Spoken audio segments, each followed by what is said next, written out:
우리 교회가 7월 10일에 창립된 지 오늘로 4주밖에 되지 않습니다만 뜻밖에도 많은 교우님들이 출석하고 계십니다. 사전에 이런 상황을 조금이라도 예측했던들 창립 주일 때부터 전입 교역자를 모셨을 텐데 그러지 못했기 때문에 교역자는 아직도 저 혼자밖에 없어서 여러 면에 걸쳐서 미흡합니다.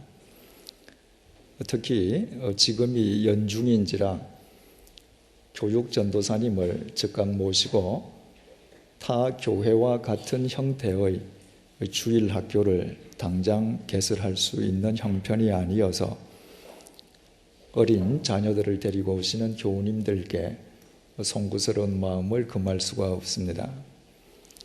하지만 저는 우리가 미흡한 만큼 성령님께서는 더 크게 역사하고 계심을 믿습니다. 아울러 지금이야말로 우리 모두가 기존 형태의 교회 학교에 대해서 본질적으로 다시 생각해 보아야 할 적기임을 깨닫고 있습니다. 근래 학교의 폐단을 지적하는 소리가 많습니다. 우리 자녀들에게 학교는 학문 연마를 위해서 절대적으로 필요한 곳입니다. 그러나 우리 아이들이 교사나 친구들로부터 나쁜 언어와 행실을 배우는 곳 또한 학교입니다. 가정에서라면 접하지도 못할 몹쓸 것들을 학교에서 친구들을 통해서 서로 배우고 있는 것입니다. 이처럼 같은 또래들이 집단적으로 모여 있는 학교는 긍정적인 면과 부정적인 면을 동시에 지니고 있습니다. 따라서 자식의 교육을 학교에만 맡기려 하는 것보다 더 어리석은 생각은 없습니다. 자식의 학습 능력은 학교 교사에게 맡기더라도 자식의 인성교육과 정서 함양에 대한 책임은 전적으로 부모 각자가 져야 합니다. 부모가 자기 자식의 인성과 정서 함양을 책임지려 하지 않을 때 부모도 아닌 학교 교사가 어떻게 그 자식을 책임질 수 있겠습니까? 교회 학교도 마찬가지입니다. 교회에서 같은 또래의 아이들이 함께 모인다는 것은 분명히 교회 학교의 긍정적인 측면입니다. 그러나 그렇기 때문에 부정적인 측면도 있음을 간과해서는 안 됩니다. 일반적으로 교회 학교에서 이루어지는 모든 프로그램은 아이들의 흥미에 초점이 맞추어져 있습니다. 프로그램의 중심과 무게가 하나님께 있는 것처럼 보이지만 실은 전적으로 아이들의 재미에 집중되어 있는 것입니다.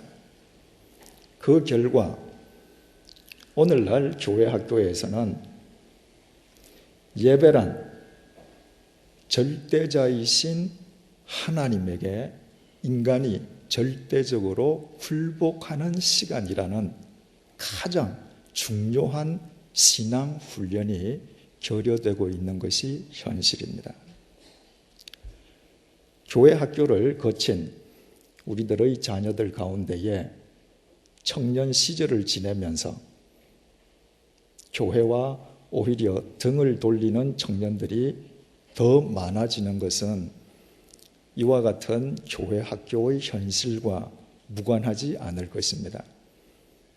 비록 어린 시절 부모와 함께 교회 학교를 다녔을 망정 절대자이신 하나님께 절대적으로 굴복하는 삶이 배어 있지 않는 청년들이 그 어느 때보다도 자기 자신을 가장 신봉하는 시기인 청년 시절에 하나님을 외면하는 것은 어떻게 보면 당연한 결과일 수밖에 없습니다. 제 아이들이 아주 어렸을 때의 일입니다. 성인 예배에 참석해서도 졸지언정 예배가 끝날 때까지 자리를 지키고 있는 제 아이들을 보고 많은 부모님들께서 어떻게 그럴 수 있느냐며 의아해 하셨습니다.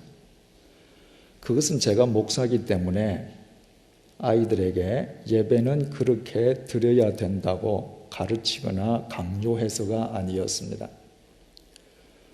아이들이 갓 태어났을 때부터 함께 예배를 드리게 될 경우에는 제 처가 반드시 가슴으로 아이를 품고 있었기 때문입니다.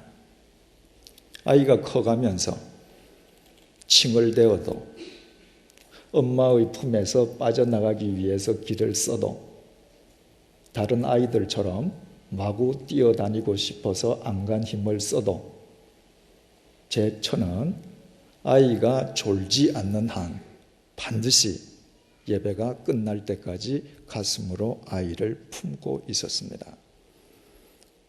비록 어린 아이지만 이 세상에는 절대자가 존재하고 계시고 인간은 그 절대자에게 절대적으로 굴복할 때가 있음을 아이의 영혼에 각인시켜주기 위함이었습니다. 어린 아이들에게도 영혼이 있다면 하나님께서 그 영혼들과도 교통하신다면 자신의 자유를 제한하고 자신을 꼭 품고 있는 어머니를 통해서 어찌 어린아이의 영혼 또한 하나님 앞에 굴복하는 법을 배우지 못하겠습니까? 어린아이들에게 그 영혼이 하나님께 굴복하는 법을 훈련시켜 주는 것보다 더 좋은 신앙 훈련은 없습니다. 자신도 모르게 어릴 때부터 하나님께 굴복하는 훈련을 거듭한 아이들이 자라나면서 이 세상 속에서 하나님께 굴복하며 살아갈 것은 두말할 나위가 없지 않겠습니까?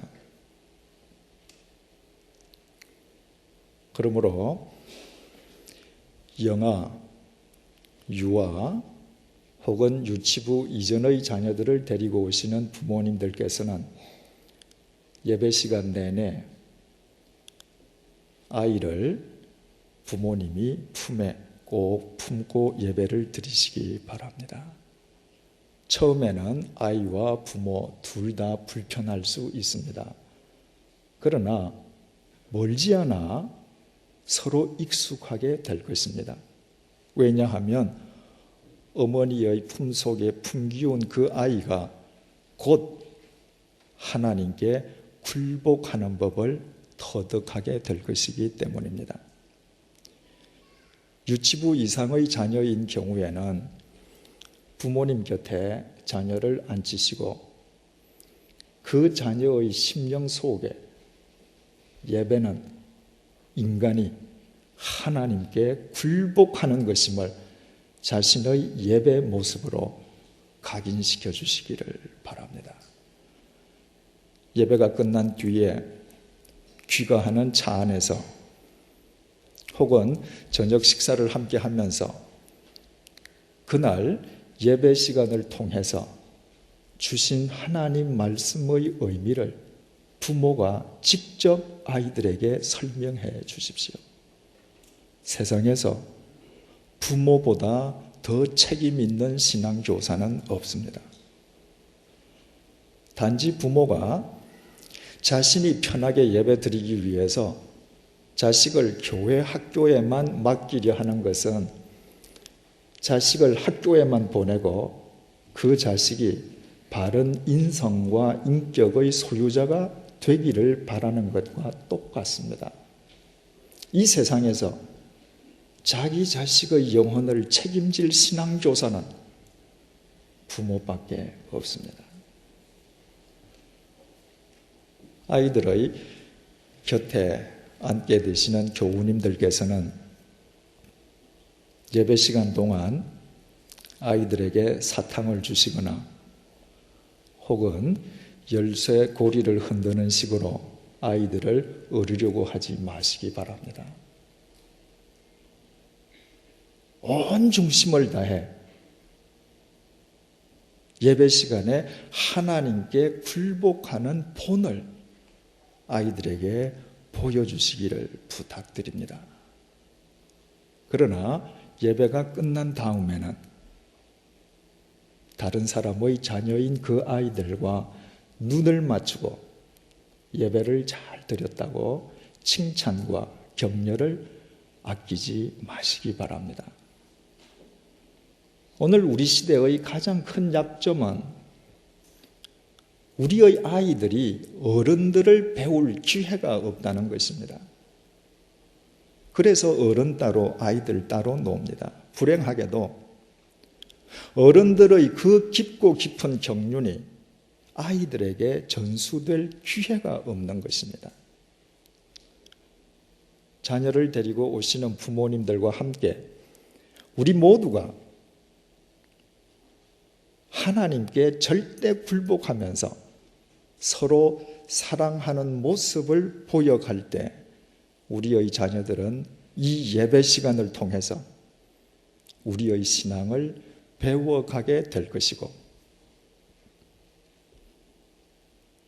우리 교회 자체가 진정한 의미에서 교회 학교가 될 것입니다. 따라서 금년 연말까지 기존 형태의 교회 학교 없이 우리 모두 자녀들과 더불어 함께 예배드리면서 자녀들과 함께 하나님께 굴복하는 훈련을 다 같이 거듭해 보십시다. 그리고 그 결과를 우리 함께 지켜보십시다. 단지 그 과정에 영 적응하지 못하는 아이들을 위해서 영아부, 유치부, 유년부 교사님들로 하여금 수고해 주시도록 부탁하겠습니다. 한국교회 청년부 역시 부정적인 면과 긍정적인 면을 함께 지니고 있습니다. 청년 집회의 특성은 열정적이고 뜨겁다는 것입니다. 그것은 대단히 좋은 장점입니다. 열정을 갖지 못한 청년은 더 이상 청년일 수 없습니다. 그러나 청년 집회의 인도자 대부분이 세상 경험이 전혀 없는 젊은이들로 이루어져 있다는 것은 매우 부정적인 측면입니다. 집회 인도자나 참여자가 다 함께 세상을 모르기는 매 한 가지이다 보니 그들의 열정이 예배당 안에서만 뱅뱅 맴돌 뿐 세상을 변화시키는 힘으로 이어지지 못하는 것입니다. 세상을 알지 못하는 젊은이들의 신앙 열정이 냉혹한 이 사회에 그들의 발이 닿기도 전에 식어버리는 것입니다.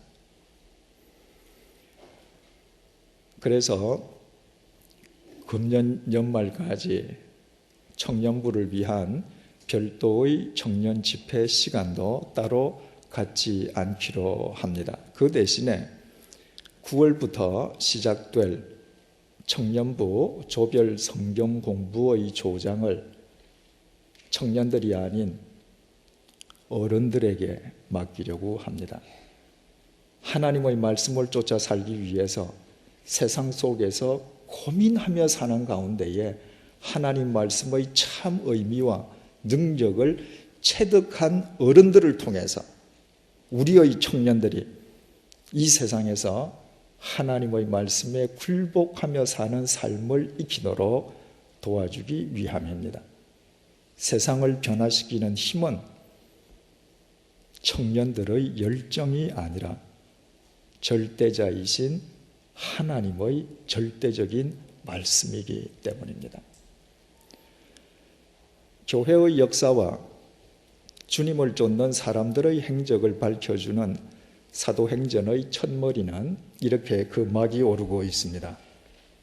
데오빌로여, 내가 먼저 쓴 글에는 무릇 예수의 행하시며 가르치시기를 시작하심부터 그의 택하신 사도들에게 성령으로 명하시고 승천하신 날까지의 일을 기록하였노라. 우리가 지금 4주째 상고하고 있는 본문의 예수님에 대한 네 번째 설명은 이 땅에 오신 예수님께서는 택하신 당신의 사도들에게 성령으로 명하셨다는 것입니다. 일반적으로 이것을 주님께서 제자들에게 마지막으로 주셨던 명령, 즉 땅끝까지 이르러 주님의 증인이 되라는 최후의 지상 명령으로 이해하는 경향이 있습니다. 그러나 사도행전을 기록한 누가가 본문에서 예수님의 전 생애를 단 몇 단어로 압축해서 설명한 것을 감안한다면 이것은 예수님의 최후의 명령을 포함해서 예수님께서 제자들에게 행하신 모든 말씀을 통칭하는 표현임을 알게 됩니다. 주님의 말씀은 그 말씀을 지켜야 하는 인간의 입장에서는 주님의 명령이기 때문입니다. 여기에서 오늘 우리가 유의하고자 하는 것은 주님께서 그냥 명하신 것이 아니라 성령으로 명하셨다는 것입니다. 헬라어 원문을 그대로 옮기면 성령을 통해서 혹은 성령님을 의지해서 말씀하셨다는 것입니다. 인간의 육체를 입고 이 땅에 오셨던 예수님의 모든 말씀이 하나님의 말씀일 수 있었던 것은 예수님께서는 항상 하나님의 영이신 성령님을 통해서만 말씀하셨기 때문입니다. 예수님께서는 요한복음 16장 13절을 통해서 성령님에 대해서 이렇게 설명하셨습니다. 진리의 성령이 오시면 그가 너희를 모든 진리 가운데로 인도하시리니 그가 자의로 말하지 않고 오직 듣는 것을 말하시며 장래 일을 너희에게 알리시리라. 성령님께서는 자의로 마음대로 말씀하시는 것이 아니라 언제나 하나님께서 친히 말씀하신 것만 말씀하십니다. 따라서 그 성령님을 통한 예수님의 모든 말씀은 당연히 하나님의 말씀이었습니다. 예수님께서는 또 요한복음 14장 26절을 통해서 성령님에 대해 이렇게 설명하셨습니다. 보혜사 곧 아버지께서 내 이름으로 보내실 성령 그가 너희에게 모든 것을 가르치시고 내가 너희에게 말한 모든 것을 생각나게 하시리라. 예수님께서 승천하신 뒤에 오늘날까지 우리에게 하나님의 말씀을 가르쳐 주시는 분도 성령님이시요 하나님의 말씀을 기억나게 해주시는 분도 성령님이십니다. 성령님이 아니고는 우리가 하나님의 말씀과 연결될 길이 없습니다. 그렇다면 성령님께서 우리에게 하나님의 말씀을 직접 가르쳐 주신다는 이 말씀이 구체적으로 무슨 의미인지 한 성도님의 고백을 통해서 함께 알아보도록 하겠습니다.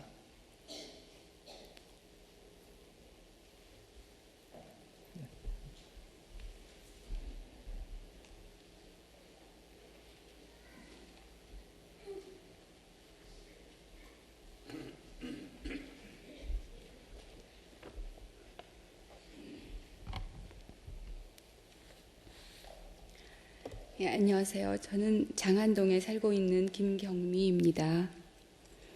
저는 위로 딸 넷, 밑으로 아들 하나, 5남매 맏딸입니다. 기억에 있는 한 어릴 때부터 구하기 전에 모든 것을 부족함 없이 누리며 살았고 그런 상황에 만족했고 또한 다른 무엇을 구할 필요조차 느끼지 못하며 자랐습니다. 지금도 저희 친정에서는 한 달이 멀다 하고 찾아오는 제삿날이 되면 아버지 삼형제분이 검은 두루마기까지 차려입으시고 늦은 밤 근엄한 예를 올리고 계십니다.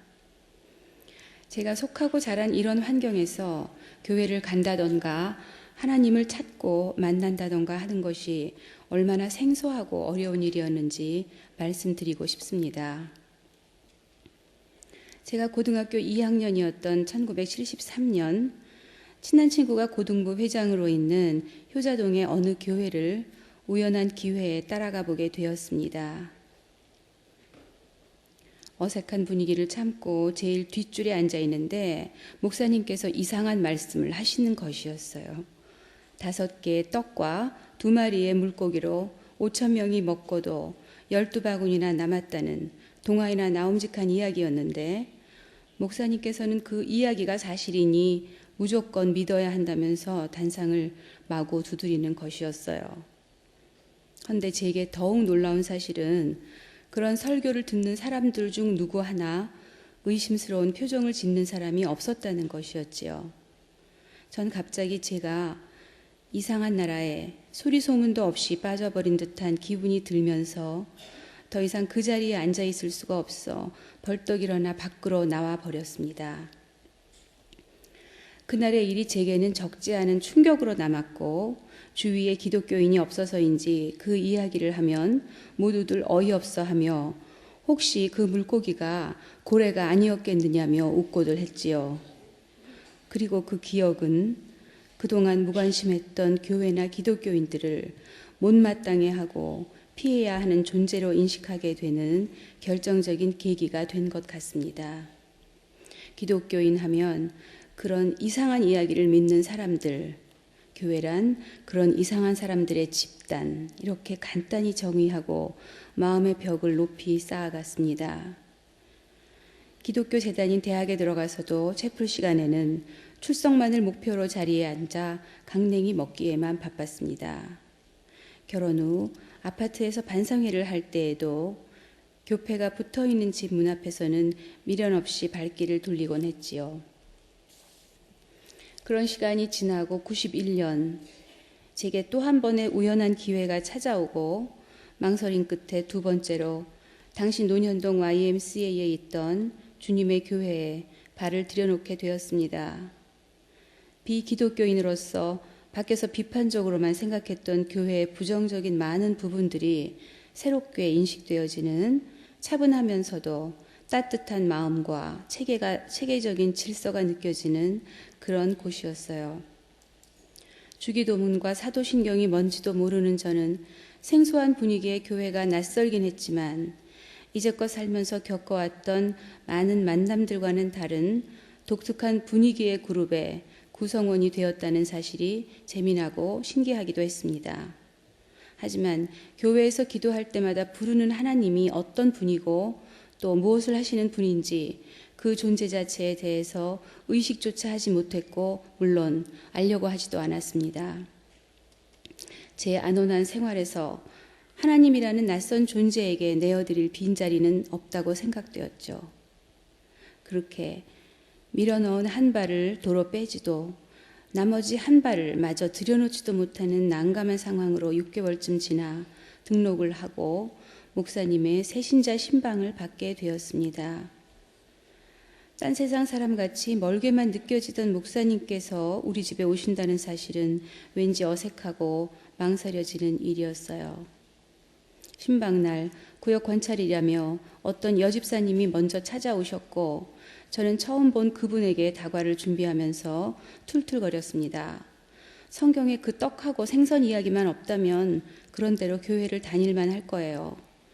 그런 얘기를 적어놓고 어떻게 사람들에게 전도를 하는 건지 그런 걸 읽으면 누가 교회를 다니겠어요.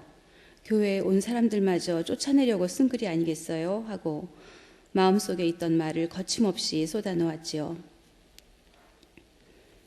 잠시 지나서 목사님과 몇 분이 오시고 어색한 가운데 기도와 찬송을 마친 후 목사님께서는 하나님께서 우리 집에 주시는 말씀이 마태복음 14장 15절부터 21절까지라고 말씀하셨고 전 부지런히 그곳을 찾아서 펼쳤습니다. 물론 그 본문이 오병이어의 기적에 관한 내용이라는 사실은 전혀 몰랐지요. 그 말씀을 읽는 동안 제가 느꼈던 감정을 어떻게 표현할 수 있을까요? 갑자기 무언가 차고 날카로운 얼음 조각 같은 것이 제 몸을 위로부터 쭉 훑으며 내려가는 듯한 서늘하고도 오싹한 그런 느낌이었다고나 할까요? 뭐라고 설명할 수도 표현할 수도 없지만 저는 지금도 그때 그 느낌을 잠시 전의 일처럼 생생히 기억하고 있습니다. 성경을 읽은 후 이어진 목사님의 말씀은 제 마음을 순식간에 20년 전으로 거슬러 올라가게 하시고 그 자리에서 다시 저를 돌려세우고 새로운 시각에서 새로운 발견으로 새로운 하나님을 만날 수 있게 해주셨습니다. 그날 목사님께서는 그 성경의 참 뜻은 단순한 기적의 기록으로서만이 아니라 예수님께서 그들에게 넘치도록 베풀어 주신 그 은혜의 기적이 언제 어디에서부터 비롯되었나를 차근차근 설명해 주셨습니다.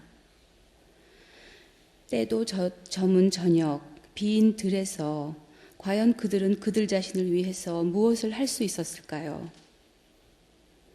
우리가 그토록 믿는 우리의 능력과 계획은 우리가 어려울 때 과연 얼마나 우리를 지켜줄 수 있을까요? 우리의 한계를 절감하고 들었던 두 손을 내려놓는 바로 그때가 모든 것을 가능케 하시는 하나님을 만나고 그분에게 우리의 자리를 내어드리는 은혜의 순간이 아닐까요?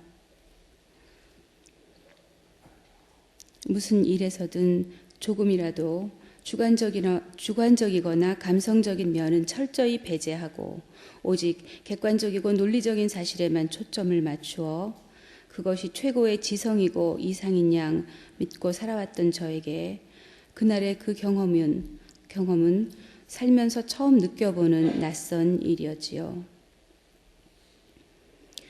넘어졌던 그 자리에서 다시 일으켜주시는 하나님을 만나고 얼마 지나지 않아, 그러니까 교회를 다니기 시작한 지 1년쯤 지난 1992년 말경 7살이었던 작은아이가 수영을 배우다가 귀에 물이 들어갔고 치료차 찾아갔던 이비인후과에서 큰 병원으로 가보라는 다급한 이야기를 들었습니다.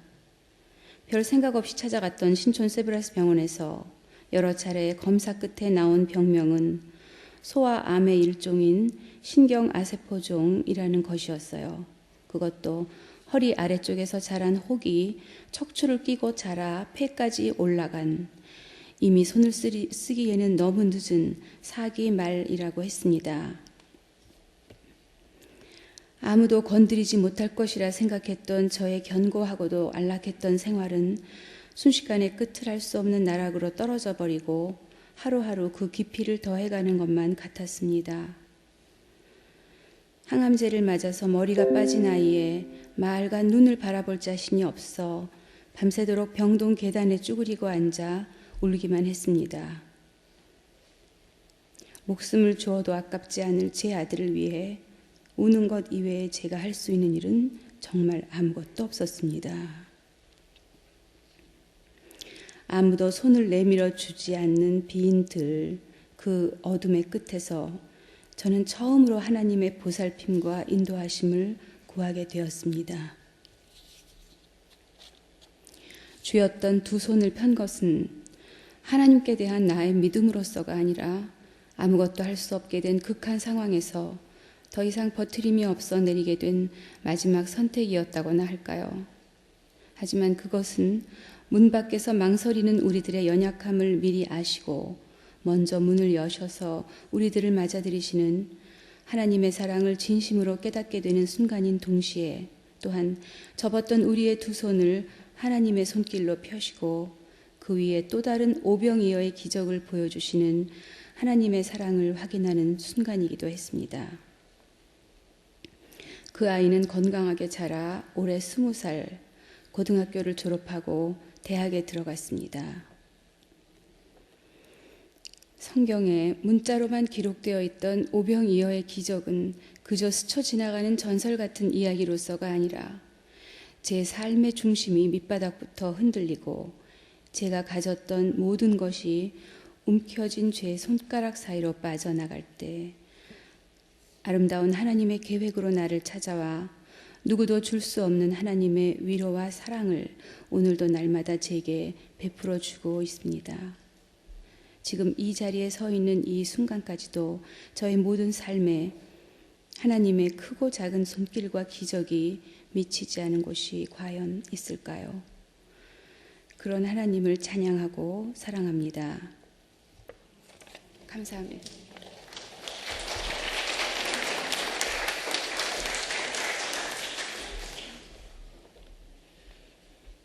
김경미 자매님이 교회에 등록했던 91년, 당시 저는 매주간 금요일마다 새 신자를 신방했습니다. 월요일 아침에 그 주간 금요일 신방할 새 신자의 명단과 일정이 나오면 저는 화요일 새벽 기도회 시간부터 신방해야 할 각 가정을 위해서 기도했고, 기도하는 가운데 성령님께서 감동을 주시는 말씀으로 신방을 했습니다. 김경미 자매님 댁에서 오병이어의 말씀을 보게 되었던 것도 같은 이유였습니다. 오병이어 말씀 때문에 하나님을 전혀 믿을 수 없었던 김경미 성도님을 성령님께서는 이 미천한 사람을 도구로 쓰셔서 바로 그 말씀 때문에 하나님의 말씀을 믿지 않을 수 없도록 당신의 딸을 사로잡아 주셨던 것입니다. 저는 아직도 1993년 4월 16일 아이에 대한 모든 항암 치료가 다 무위로 돌아간 뒤에 마침내 마지막으로 수술을 결행했던 날의 김경미 성도님을 잊지 못합니다. 그날 저녁 늦게 신촌 세브란스 병원을 찾아갔을 때 무려 7시간에 걸친 대수술을 받은 아이는 그때까지 회복실에서 의식 불명 상태였고, 병실에서는 아이를 기다리는 친척들이 얼굴에 초조하고 불안한 기색으로 안절부절하고 있었습니다. 그런데 그 순간에 누구보다도 더 초조해야 할 김경미 성도님만은 평안의 얼굴을 하고 있었습니다. 사랑하는 외아들이 소아암 사기 말로 하루하루 죽어가는 얼굴을 들여다보는 어미의 심정이 왜 찢어지지 않았겠습니까? 얼마나 많은 낮과 밤을 눈물로 지냈겠습니까? 그러나 그 눈물의 빈들에서 자신을 사로잡아 주신 하나님의 말씀을 힘입어 자식의 생사마저 하나님께 믿고 맡긴 자만 누릴 수 있는 평강의 얼굴이었습니다.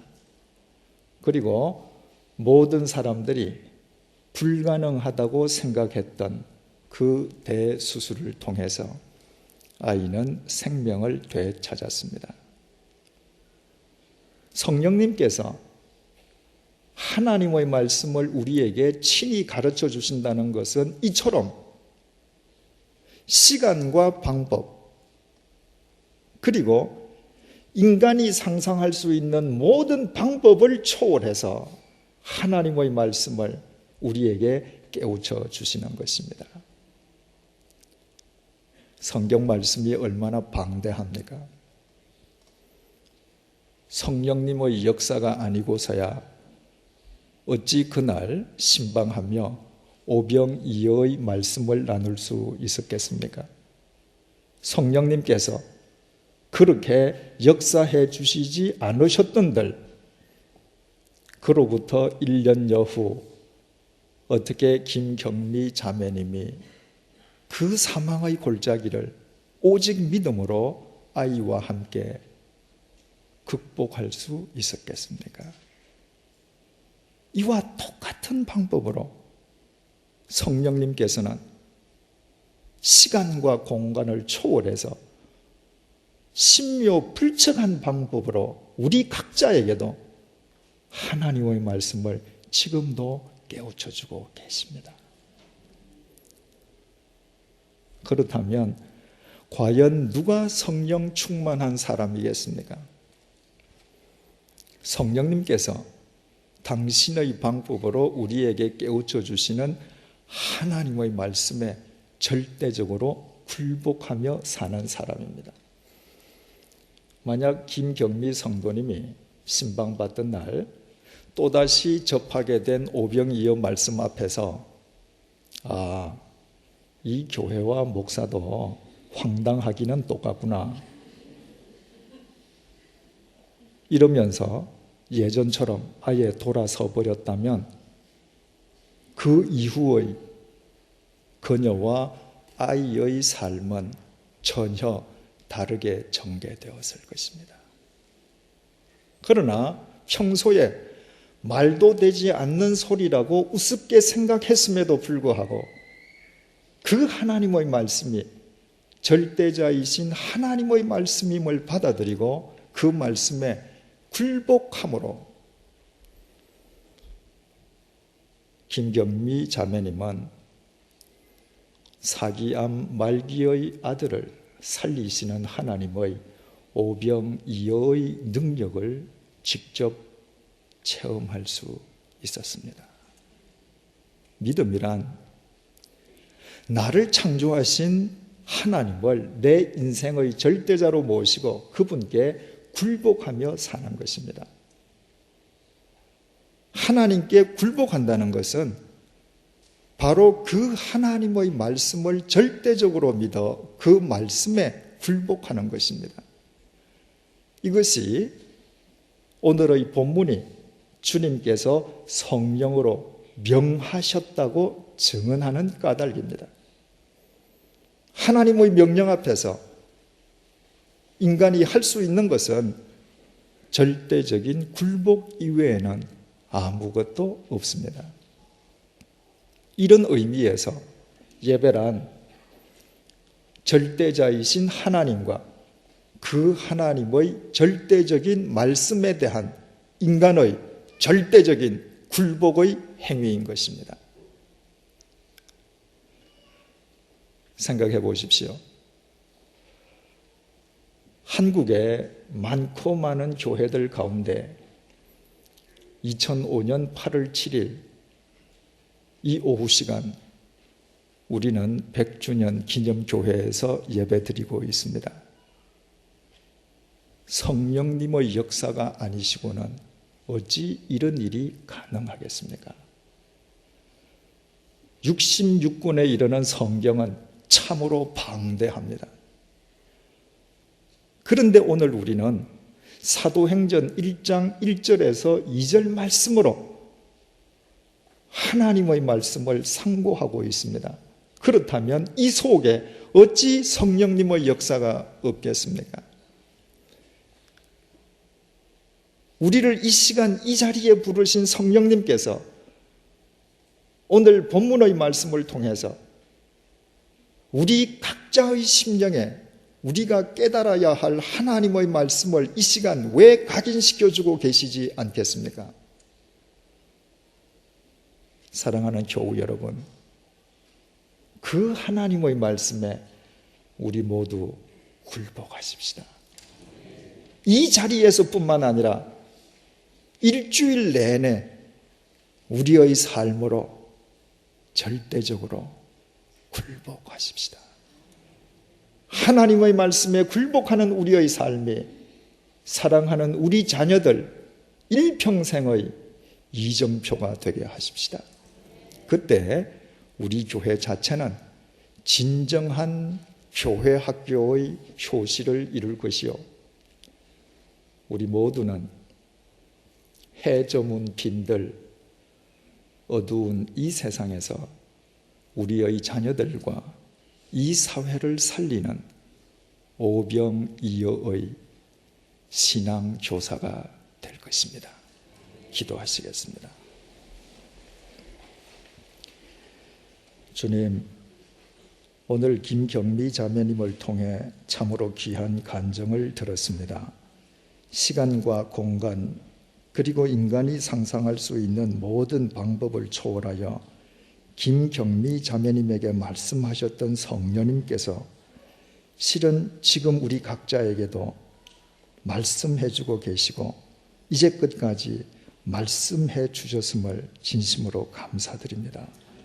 그 말씀에 굴복하게 하옵소서. 예배당 밖 우리 일상의 삶이 절대자이신 하나님과 하나님의 말씀에 굴복하는 예배가 되게 하옵소서. 굴복하되 사랑하는 자녀들과 더불어 굴복하게 하옵소서. 그와 같은 우리의 삶으로 인해 100주년 기념교회 자체가 진정한 교회 학교가 되게 해주시고 우리 자녀들의 삶과 교회에 이 사회에 오병이어의 은총이 영육간에 날마다 충만하게 하여 주옵소서. 예수님의 이름으로 기도드립니다. 아멘.